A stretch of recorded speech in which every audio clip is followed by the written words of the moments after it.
Hi everyone, I'm Ulysses, and remember last video we talked about how the 4-move checkmate goes.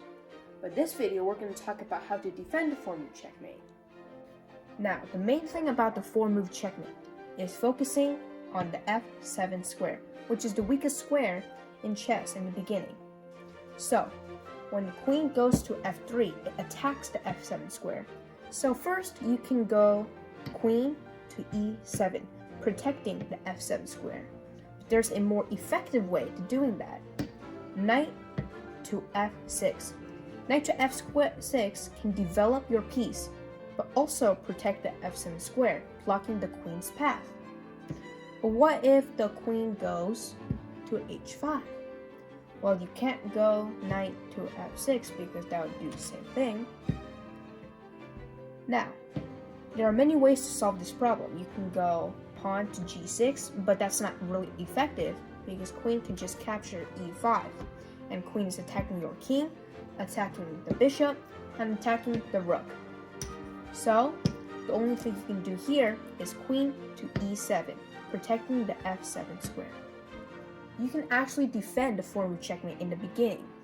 When white goes to e4, e5, bishop to c4, instead of developing the bishop, you can develop knight to f6 first, because when queen goes to f3, the knight blocks off the path of the queen, and if the queen goes to h5, the knight can just capture the queen.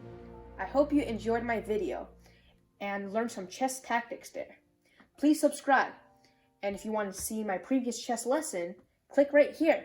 Oh, I got a phone call. Let's see who it is. Hey son, how's your first day at work? Well, you remember that big building I used to work? Yeah? Oh, well, I accidentally burned it down. Well, why did you burn it down? Well, you know, sad part is I got fired for it. A computer exploded. Well, that's the company's fault, bringing such horrible computers. Well, about that computer you gave me this birthday. Oh, shoot.